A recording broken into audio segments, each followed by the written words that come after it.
And you said you didn't want to text. No. Okay. So we ended yesterday with the beautiful explanation that really comes from the Baal Shem Tov, that every pasuk in the Torah you can understand in two ways. The judgment depends on you. It can be for compassion, and it can be for judgment. And he brought the example that the Zohar brings from Noach and Bereshis, that at the end of Bereshis it says that God says, because man's heart is evil, I will destroy the world. And then after the flood, he says the same argument, and he says, because man's heart is evil, I will never again destroy the earth. So that fits in very, very nicely with, I don't remember exactly where I read it, but it says that you'll be judged on how you judge others. Right. So they come to you and they say, what was your judgment in this case? So in other words, to every single judgment, there's two possibilities. To every single situation, there's two possibilities. Everything depends on you. Right. Everything depends on how you're looking at life. So be very careful what you say about others. So the same argument, and his heart is evil, it can be either judgmental and then say, so let's destroy the earth, or compassion, what can we do? Right. This is how it is. And that says about Shem Tov, he loves course, his heart is evil, but even though his heart is evil, he's trying, so... No, that you're already adding something more. That's already maybe the addition of the Malach, the angel adds that. But the simple idea is that it's the same argument, and you can take it in two different ways. So we said that that's the whole process. Really, the whole process he's teaching here about Hashgacha Pratis, about personal divine providence, is what every person goes through whenever they encounter something. So you encounter the idea, you encounter the event, the action, whatever it was that you saw, and the first stage really is to just see it as an event with the intellect. Like I said yesterday, like it's cold. You don't engage the emotions. On the way down, it depends. You can either say, I'm going to listen to the judgmental side of reality, which is my kingdom. My kingdom awakens the whole process, and the kingdom is judgmental. It's made out of judgments. So I have a feeling of dominion over the world. That's really where it comes from, because I need to order the world. I'm the one who's responsible for making order here. So because I'm the one who's responsible, so I think that I should judge it. That's how the kingdom presents the case. And if I feel that my kingdom means that I'm a king, so I want to make order here. So you're talking on behalf of Hashem now? Well, Alavai, which should be on behalf of Hashem. On behalf of Hashem, there's one guy whose name is King David. Right. And that's it. Everybody else, so it's true that I have my own kingdom. Every person has their own kingdom. But the question of, are you really a sovereign on your kingdom, really relates to, are you compassionate or are you judgmental? Right. If you're judgmental, it's not that there doesn't have to be judgment. There is judgment. The very fact that you see it, that's what he's trying to say here, the very fact that you see it, that's already judgment. And it's a very big deal in educating children, that even just seeing what they did wrong is enough. You might not need to say anything. Just the fact that they know you're aware of it. Because if you're really the king, then that should be enough. You're not the king, then you try to prove yourself, so then you bring judgment down. But if you're really the king, so the judgment brings it up. And what comes down, erdana ve'ere, the masculine side that comes down, is the compassion. And the same argument, the same, in this case, event or action or transgression that you saw, may be a reason to have compassion. Because chaval, people say it today, in a certain, they miss the point in modern psychology, especially in developmental psychology. There's a little bit of missing the point that it's not just that you should be empathic to the child in the sense of understand his point of view. That's true. But the child needs to see your compassion. It's not just that you need to think it. It has to be based on something else. It has to be based on kavod. Good. You say to a child, right, I I understand where you're coming from. I know what's your problem, right?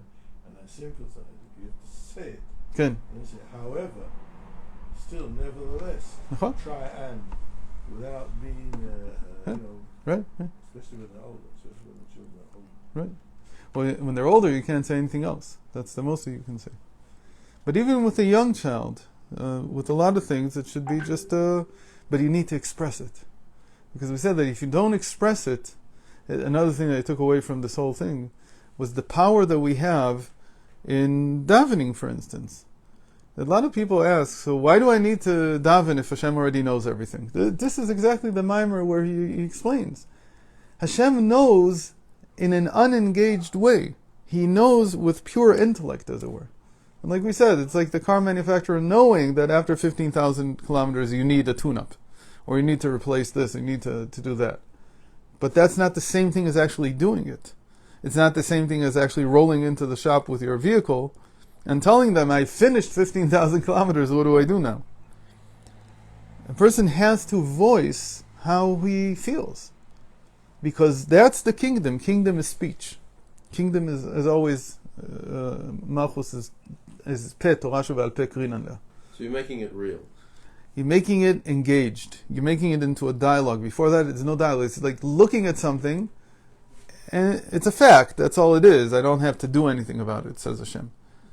I don't have to. I'm not engaged in anything. If he's not engaged, then it's not real. For you, no, it's very real. It just happened. I'm saying for him, But it's not real. no, it's real, but it's just If not. he's not engaged. No, he sustains it. It's his plan. It's all If that. He's engaged. No, he's not engaged. That's okay. Those are the first classes. You have to go over again. We tried to show this. That you're not a free agent in the intellect. So it's not a dialogue. I don't have a dialogue with my books on the wall. If I do, I've got a problem, right? Mm-hmm. If a book doesn't open to the right page that I wanted it to open to, and I yell at it, what did you do?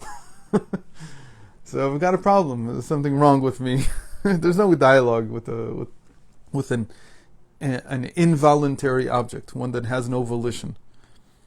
So from the intellect, from the point of view of just looking at the world, Hashem sees everything as just doing His will. There's no volition on the other side. What makes it into a dialogue is the fact that I voice my feeling. The moment that I voice it, that's the Malchus going up. That's like we said, that the process is first the Malchus brings it up, and it reaches all the way to emanation. The Malchus extends all the way down. We said that's Gavoa Mal Gavoa. Those are the angels that go all the way down to the world of action.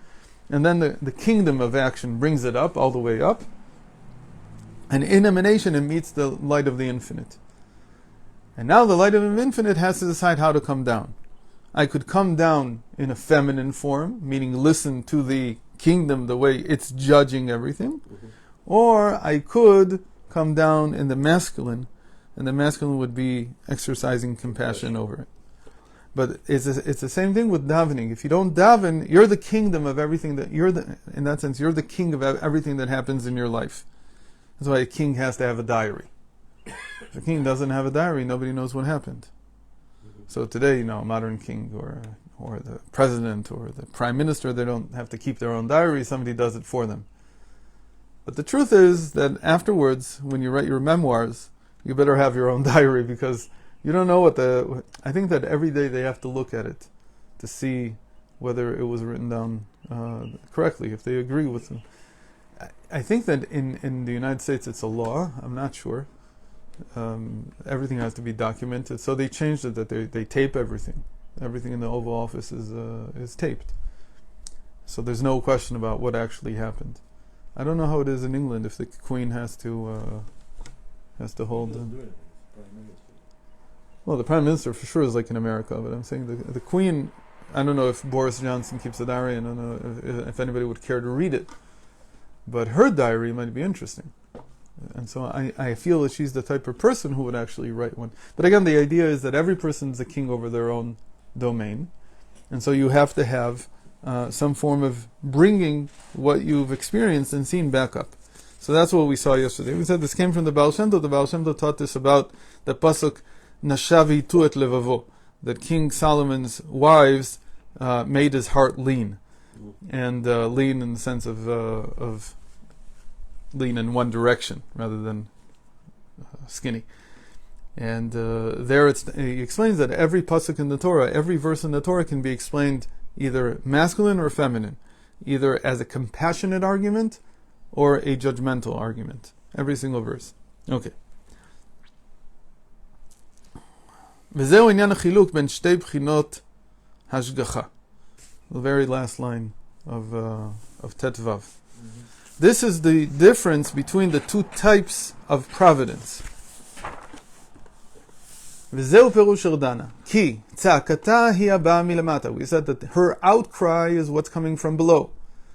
שהוא בחינת גבורות, which is judgmental because it's kingdom. Kingdom is feminine. ואור חוזר, and it's reflected light. ולזה נאמר, הרדנה לשון ירידה ומלמעלה למטה. So that came from the kingdom, is from below to above. The response is Hashem, as it were, coming down from above to below, and that is in the masculine. ולזה נאמר, הרדנה לשון ירידה ומלמעלה למטה, from above to below. דהיינו בחינת אור ישר, that's called direct light. שהוא בחינת חסד. And it's loving kindness. להשגיח במידת החסד ללמד זכות. Because it's masculine, its action is to bring down loving kindness and to see things in a favorable light. So, the gender of light that you push up is the same gender that comes down? No. No. You're always pushing up, as it were, Gvura. Really? Yeah. But you could say that in your Gvura, there is already, the inner essence of that light is already compassionate. But the Gvura is needed in order to push up, because always what goes up is called Maim Nukvin. Right. It's called feminine waters. And the waters that come down are always masculine waters. But again, the question is, what's on the inside? The external mechanism is either feminine or masculine. So when you judge somebody favorably... Oh. No. So what goes So up? the inside is all compassionate. So it's still feminine waters that rise? It's feminine waters because they're speaking. Right, Yeah. okay. In this case, we were talking about the general rule of law that God put into the world. That kingdom is not with exactly the ability to handle an inner and external aspect.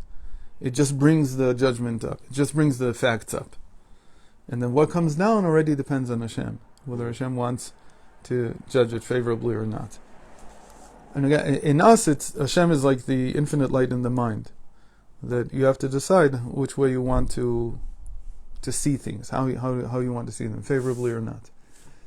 Vayeira haketzakata, and I will see, is it like her outcry, haba elai, that comes to me, דהיינו, אם עוונם גדול מנשוא, meaning, is it really too great a sin to bear?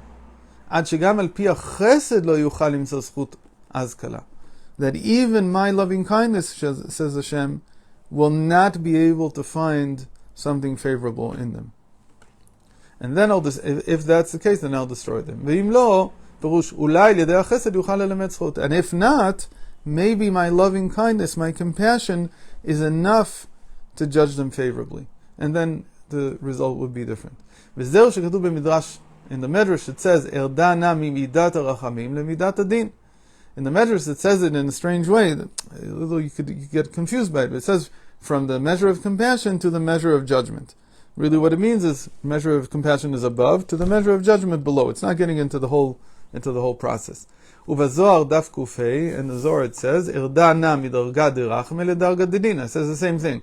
I'll go down from my level of compassion to my level of judgment. רוצה לומר, really what these two things mean, להמשיך רחמים ממידת הרחמים לבחינת מידת הדין ואראה, that I will take my compassion and it'll quench the judgment that's coming up. So I'll take from my compassion, it'll put out the judgment. Squash the judgment. Quash. Not squash? Squash? No, quash. Quash means Put out. So all those words weren't what I wanted. I wanted those a simple word to make something complacent, like to להרגיע. nullify. Pacify the judgment, like make it quieter. So how does this work with Lashon Hara? If you hear Lashon Hara, right, instantly there's judgment, but then you say, no, it can't be true. So you're overturning the judgment and introducing compassion by saying, no, it can't be true. So You're saying it can't be true, that's not compassion. That's saying the judgment is wrong. The facts have been brought. It's called dismissing the case altogether. I don't want to hear about it. That's another possibility. It's not the same thing. It's not the same. That's exactly the point I said before about children. It's not enough to see it and to ignore it. The child has to know that you acknowledge the fact that this happened. A lot of times, there's a lot of talk about this, that children do something wrong in order to gain attention. Right. If you don't give them the attention, they're going to continue. that was the point of doing it. They didn't really do something wrong because they wanted to do something wrong. They really wanted your attention. And you really can't tell the difference. It's very hard. So you have to give the acknowledgement anyway. And the acknowledgement, I know what you did. It has to be clear that they have to see that you see. So sometimes the look is enough. That's why it says, Vayeira, and I will see, says Hashem. Even just looking can be enough to tell the other person, I see what you're doing. I choose to have compassion on you. But really, compassion is something that needs to be spoken. It needs to be shared. It needs to be shown. Mm-hmm. The reason for this is compassion is an emotion. It's more than it is a intellectual leaning. So emotions have to be in some way communicated. That's their purpose. The purpose of an emotion is between people. It's not me and myself. So if I'm just dismissing, that's almost like me and myself. There's nothing to look at here. I'm not showering reality with my compassion. So I may be missing an opportunity to do something here. והנה רש"י פירש בחומש דנה לימד לדיינים שלא יפסקו דיני נפשות אלא בראייה. So Rashi on this pasuk says, from this we learned that the judges should never judge it's called the highest type of case. Dinei nefashot. When it's there's a name for it. I forgot. Highest type of case? Yeah, it's not. Capital case. Yeah, the capital case should always be tried by sight. They have to see. They have to see. So sometimes it's not they who see. It could be that somebody else saw. An eyewitness. But it has to be. It can't be circumstantial. We don't accept circumstantial evidence. Right. Even the Gemara brings the example that even if what the witnesses saw, they saw them go into a room together, right. They saw the murderer holding the knife, they saw the murderer coming out with the knife covered with blood, and they walk in and the person is stabbed to death. You don't kill him. They didn't see. They did not see the act. And because they did not see the act, they can't try him as a murderer. They can try him from other things, maybe. Holding a bloody knife, what are you doing? I don't know. I don't know. No, there's no manslaughter, really. It's not beshogeg. So manslaughter is beshogeg. They can't, it's not a capital case. It's something else. I don't know, figure out what it is. But you can't try him for murder because you have no eyewitness of the act itself. Vainyan. So that's what Rashi seems like is saying something from Nigla, from just the revealed dimension of Torah. But really what we understand is that there has to be sight is what brings the compassion. And if there was no compassion... So this person would not even need to run to a free city? Okay, I think not. So the relatives would have to be okay with it. Stay away from there. The point is that even the eyewitnesses are needed to give the judges the compassion. Mm-hmm. Meaning if there was no sight involved, then compassion can't come down. And in order to try a capital case, like we saw, it's v'itzilu eda v'irshiu eda. That the Sanhedrin has to be able to both say something judgmental and say something compassionate. And if they can't say both sides, because there was no eyewitnesses, and the eyewitnesses are what the eye is what gives the compassion. So they in their thinking, in the way they think about this case, they won't be able to involve compassion.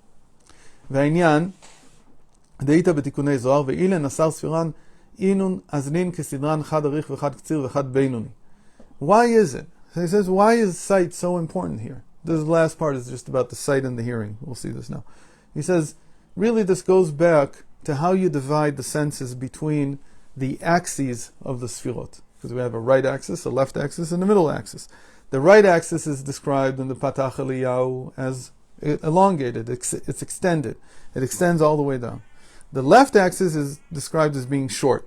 And the middle axis is described as being Beinoni, intermediate. Really, by Beinoni means that it can mediate between everything. But that's not the point. He's going to talk about the two right and left axes. Pirush, ki 10 sfirot nechalakim legimel kavin. The 10 sfirot they divide into 3 axes. Kav hayamin, chokhmah, chesed, netzach.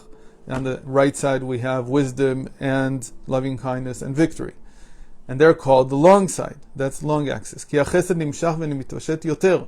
Because loving kindness is always more extended. It elongates further. ולכן גמילות חסדים בין לעניים, בין לעשירים, הרי שהחסד מתפשט יותר מהרחמים שעל העשיר אין שייך רחמנות, כי אימא לעני. So we see, for instance, that loving kindness is for the person who's poor. Compassion, which is the middle axis, is for anybody, because they might need it. For instance, there was a man who was very, very wealthy, and he had a Rolls Royce. And now, poor Menebech, he had to sell his Rolls Royce, and he's driving a Mazda. So you have a mitzvah to get him somewhere in the middle. I don't know about a Rolls Royce, but you have the mitzvah to at least get him the best Mazda that you can. Okay? There should be a new car. It can't be like something, some Tarante that you can't, like my car. It has to be something that I was never rich, so it's fine. I have no problems. But this person, he mamish feels it kills him. It mamish kills him. It takes away his self-confidence. It takes away his ability to act in the world. It takes away his ability to treat his wife properly and his children and everybody. It mamish ruins his life. This stupid car. For him, it's like who knows what. But that's compassion. Because before that, you have to give to somebody who's poor, of course, who doesn't have what to eat. That's something entirely different. So you see that the loving kindness goes all the way down to somebody who doesn't have anything. It's giving all the way to the furthest and most distant person. The one who really has nothing, and you could completely blame him for everything, for all his troubles. But the compassion that you have for the rich person, it's Beinoni, it's not so long. The Kav Small, Bina Gvura Hod, the understanding, might, and acknowledgement, they're called the short axis. Because there you only give to a person who's really deserving of it. So this would be like a business proposition. I'm not going to give to somebody, I'm not going to invest in a company. It's also tzedakah. It's called even angel investing, because you're like an angel. I'm not going to give to a company unless I really see that there's potential here. And I go over it with a fine-tooth comb. I do a lot of due diligence. I do everything I need to do in order to figure out whether this is a good investment or not. In the end, it's tzedakah, because I may not see my money back. But I do it to the person who's worthy. So that's why it's called that the left axis is short. So everything that has to do with the left axis is very finely thought out and carefully picked at until you decide to do it. And the middle axis is about those people who deserve compassion because you're sorry for them. That's like the rich man that we said before also. And now going to the senses. How do the senses relate to the axes? So there's sight and there's hearing. In this pasuk, remember, what did he say? I will go down and see, is it like her outcry? So we have both sight and hearing. Because the sight is I will see. Like her outcry, that's the hearing. So there's sight and hearing here. So how does it work? הראייה נמשך מבחינת חוכמה. Seeing is from the right side. It's related to wisdom, the right axis. ושמיעה מבינה קו השמאל. And hearing is the left side. It comes from bina, from understanding, the left axis. וכנודע מעניין ראובן ושמעון. And as we know from Reuven and Shimon, their names, Reuven and Shimon, mean seeing and hearing. And they're chokhmah and bina. ולכן הראייה הוא מלמעלה למטה. Everything on the right side is masculine, so it goes from above to below. So seeing is erdana ve'ere. I will go down and see. That's chokhmah. That's chokhmah. That's the right side. And seeing is from above to below. והשמיעה ממטה למעלה. And hearing is the left side. It's bina, because you hear. Also, there's a simple idea that you can see much farther than you can hear. You see that sight can see to a distance. You can use binoculars, even. And you don't really change anything. You just make the light like bigger. Until you close the door. Set Sight is only as good as You have to have a direct line. sound. But Line of sound, sight. Jump right, around corners. right. But sound is an indirect light. Light here meaning effect. It's an indirect way. Okay. So it can be indirectly. You can get you can jump off of everything. This is very interesting. So the radiation that we have really is divided into two types. There's radiation that needs a line of sight. That's like microwave radiation. And there's radiation like Wi-Fi that doesn't. In fact, the more it has to bounce off of, the better the reception. That's a very interesting thing. That it gets better the more This is a bounces. solid brick wall. So if not solid, but like it has to be something that soaks up the radiation. But so these are the two types. Seeing has to be direct, and you see much farther if you have a direct line of sight. And hearing can be indirect, but you can't hear as far. שהאותיות מתעלים ונכנסים לאוזן השומע. ולזה גם כן הראייה נשפלת למטה יותר, because of this sight goes further down, מהשמיעה, more than hearing. שרואה דבר גשמי, מה שאין כן השמיעה, היא רק קול ודיבור, כי הראייה היא מבחינת חד אריך. So again, this is because sight comes from the right side, which is elongated, it extends all the way down. וכנודע שיסוד אבא אריך, and we know that the foundation of father, which is another name for wisdom, is elongated, it reaches further down. To say this another way, the meaning is that what he's alluding to here is a whole sugya in Kabbalah and Chassidut, that the way that you can see and have compassion is if your compassion is able to, and here's the word again, it's like putting out the fire. That's the word I'm looking for, but I don't remember how you say it. I guess it's quelch or quench. Quench. Or quash, like you said, but I think Quash it's quench. is to squash. Quench is to That's put out. That's what I wanted to say. I think it's quench. Put out? Yeah. It's quench. Because the judgments, when they come up, they get your innards all up in a in a bundle. And to put that fire out, you have to have a lot of compassion coming down.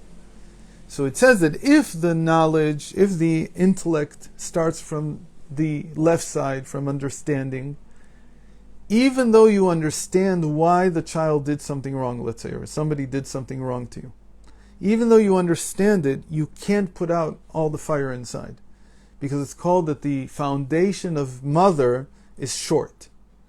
And the foundation here is what covers the fire. It's like a blanket that puts things out inside you. But the father's foundation, the right side, the wisdom's foundation, is very long. So it extends all the way through all the emotional sfirot. So the mother really, it's called in the Arizal, it goes to the first third of Tiferet. That's what it's called.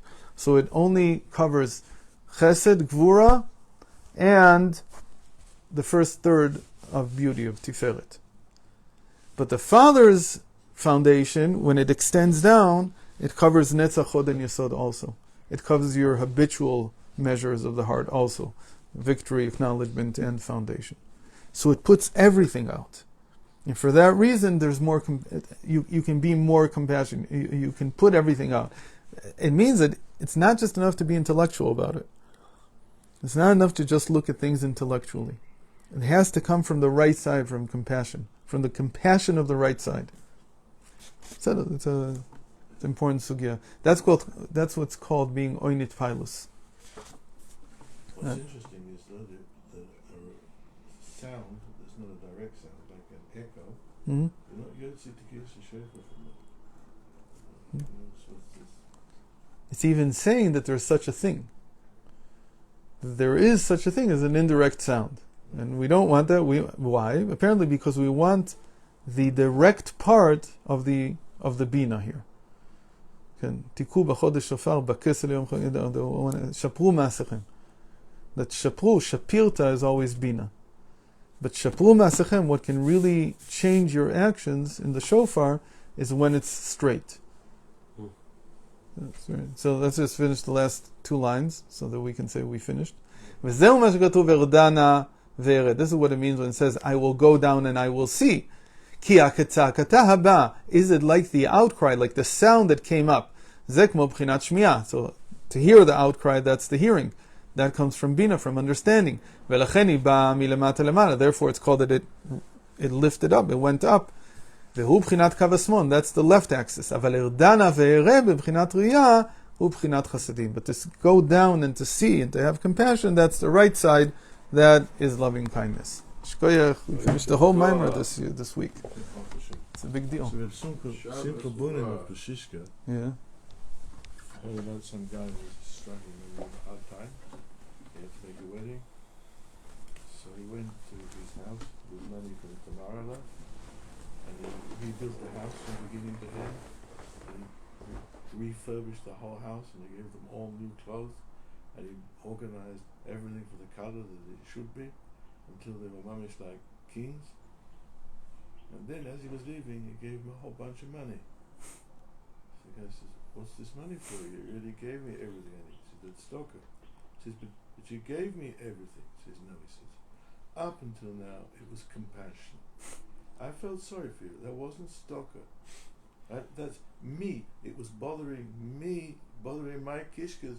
So I had to give you so I would feel good. Now you're set up. Now I can give you money. That's tzedakah. Careful with the... Think about that.